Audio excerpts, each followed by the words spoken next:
Bonjour les snipers, Forex Sniper ici. Depuis hier, nous sommes en train d'étudier une stratégie que j'appelais la stratégie Sniper Forex. Et nous avons vu un peu comment le marché était manipulé. Beaucoup se fondent sur les indicateurs, sur les informations économiques, sur plusieurs de ces choses-là. Les passages en télévision des soi-disant spécialistes du trading ou soi-disant spécialistes du marché financier qui sont financés par les liquidity providers pour induire 90% des traders dans l'erreur. Alors, nous avons vu aussi les meilleures configurations de trading, notamment le M, le W, les entonnoirs, les têtes-épaules. Nous avons vu aussi que le price action est mieux que les indicateurs. Mais ça ne veut pas dire que les indicateurs sont inutiles, on peut les utiliser, mais pas pour prendre la décision d'achat ou de vente. Voilà, on va utiliser le price action et les indicateurs vont nous servir soit de confirmation ou soit de mesure, de profondeur ou quelque chose comme ça.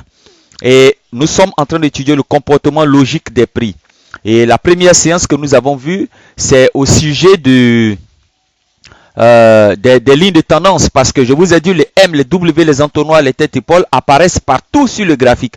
Mais à quel moment il faut les chercher? Au fait, c'est ça l'objet même de la leçon 4 que nous sommes en train de voir. Si vous devez prendre note, prenez un stylo, un bic rouge, un bic bleu, une feuille blanche et puis vous notez à quel moment chercher les M, les W, les entonnoirs et les têtes-épaules inversées. À quel moment? C'est ça la question à laquelle nous sommes en train de répondre dans la leçon 4, le comportement logique des prix. Et nous avons vu un moment privilégié pour chercher les têtes-épaules. Il s'agit de tracer les canaux dans lesquels les prix évoluent et ces canaux sont conçus par les liquidity providers. N'est-ce pas? Donc, vous avez ces canaux-là, il faut savoir les tracer parce que pour les tracer, c'est vraiment de l'art.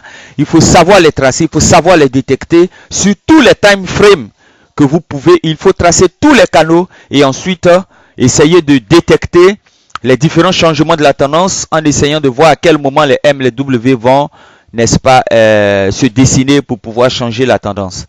Bien, donc aujourd'hui nous allons voir la deuxième partie de cette leçon, le comportement logique des prix.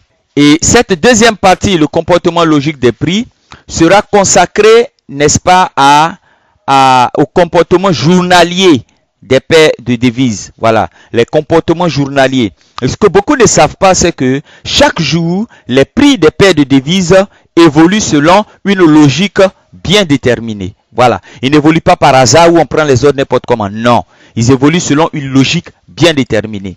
Et pour ce, nous allons voir deux parties dans cette leçon. La première partie que nous allons étudier maintenant, ce sont les sessions de trading. Voilà. Vous savez, en trading, il y a plusieurs types de sessions. Et nous avons la session même, c'est quoi? Les sessions, ce sont des périodes, n'est-ce pas, de temps. Dans la journée, ce sont des sessions, ce sont des périodes de temps dans la journée durant laquelle les bourses de chaque zone du monde ouvrent ou travaillent. Voilà. On a trois zones principales dans lesquelles le forex, les devises sont échangées entre les liquidity providers. On a la session asiatique, la session européenne, la session américaine. Ça, ce sont les trois grandes sessions. Voilà. Ce sont les trois grandes sessions de trading. Et la session asiatique, par exemple, commence à partir de la session asiatique. Elle va commencer à partir de 22 h et finit à 8 h. Mais dans le trading, dans la pratique, on commence à observer cette session à 0 h. À 22 h, le marché est mort. De 22 h à 0 h, durant ces 2 heures du temps, le marché est calme, le marché est complètement mort, on ne peut rien faire. C'est pourquoi les traders aiment mettre la session asiatique à partir de minuit jusqu'à 8 h du matin. Donc c'est ça la session asiatique. Et à partir de 8 h jusqu'à 16 h commence la session européenne. Voilà. 8 h jusqu'à 16 h. Ça c'est la session, la très bonne session. À partir de la session européenne jusqu'à la session américaine qui commence à midi et finit à 22 h. Ça c'est la troisième session. La session américaine commence à midi et finit à 22 h. Très bien. Donc j'ai ici représenté les différentes sessions là. Voilà. Et vous avez la première session en bleu qui est la session asiatique qui commence à 0 h à minuit et finit à 8 h du matin.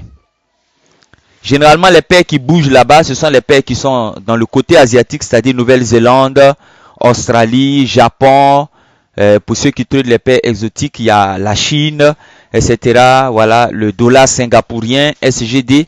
Bon, on a tout ça. Ça commence à partir de 0 jusqu'à 8 mai. Même durant ces heures, n'est-ce pas, généralement les paires ne bougent pas durant la session asiatique. Et nous allons voir un peu les caractéristiques des différentes sessions.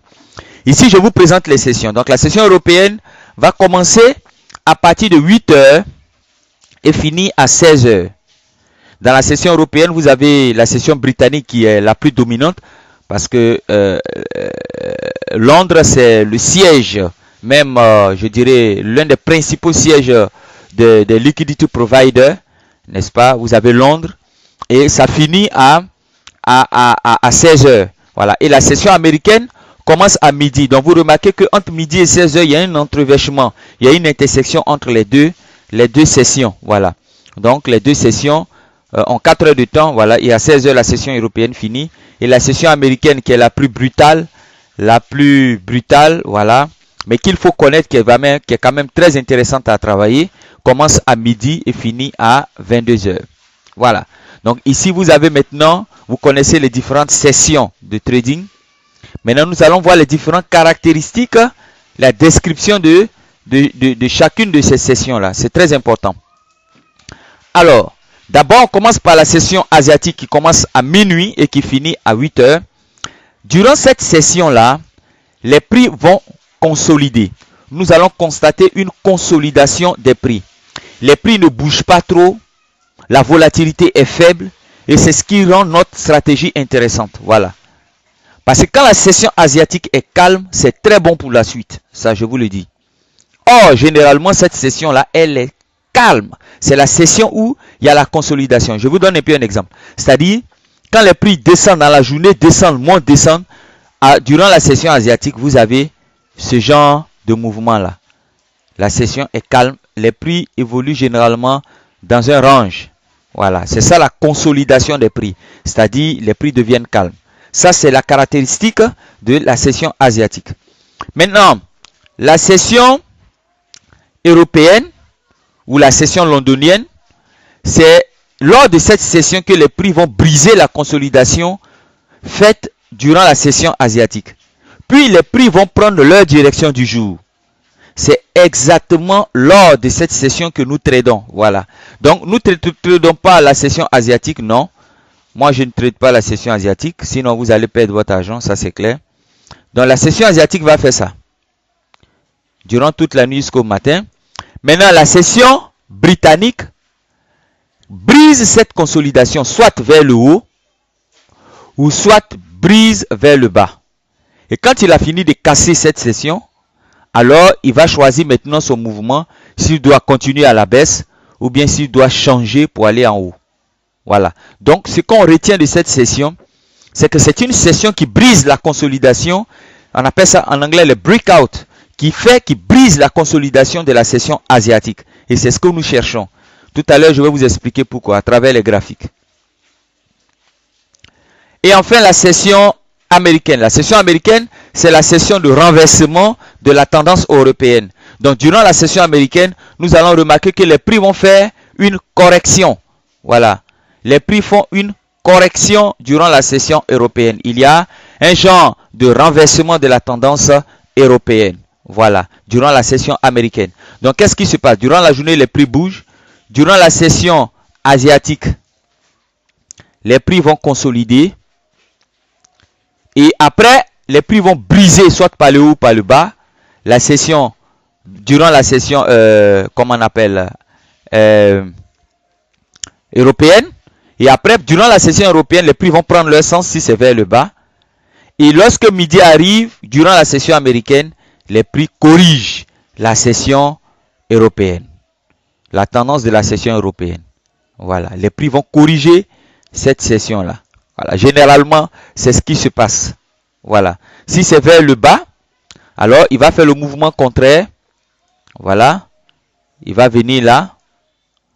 Il va faire un zigzag, une consolidation durant la session asiatique, briser vers le bas. Ensuite, il prend sa direction et durant la session américaine, il fait un renversement de situation. C'est pourquoi vous remarquez ces zigzags-là sur le graphique. Comprenez? Et nous allons le voir tout à l'heure, on va l'apprécier en live sur le graphique. J'ai un indicateur de session que je vais vous balancer tout à l'heure. Mais pour ce qui est de cette leçon, je ne vais pas trop la rendre très longue. Voilà, donc je vais la laisser comme ça. Bien, donc on se retrouve tout à l'heure. Merci.